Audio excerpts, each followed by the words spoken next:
abbiamo iniziato a produrre composizioni in senso tradizionale, ma anche a raccogliere oggetti sonori e testi in relazione ad alcune tematiche che ci stavano particolarmente a cuore, quindi il genocidio in Palestina, la catastrofe climatica e la situazione politica in Italia oggi.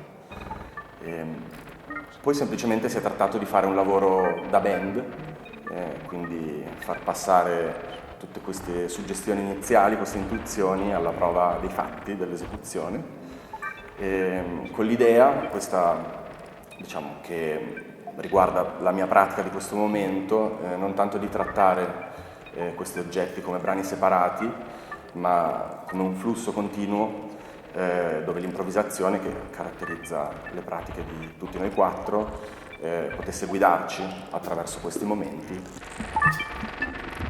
Noi della pop art abbiamo colto due aspetti fondamentali. Il primo è il fare arte che parli del nostro tempo, come era la pop art al suo tempo.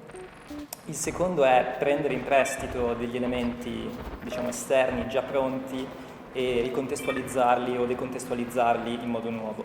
Nel nostro caso questi elementi sono sia testi che suoni. Quindi abbiamo scelto insieme delle liriche che ci stanno a cuore. Io ho portato dei testi di Pessoa, abbiamo portato anche dei testi della Rosselli, che è anche appunto proiettata nei video della mostra qui a Vicenza, e quindi diciamo che la parola diventa sia elemento narrante che anche pretesto di suono. Credo che l'apporto sociale che possiamo dare noi artisti sia quello del fare appunto un po' da coscienze e svegliare appunto un po' gli animi di chi ci ascolta, portando tematiche calde che ci stanno a cuore all'attenzione del nostro ascoltatore.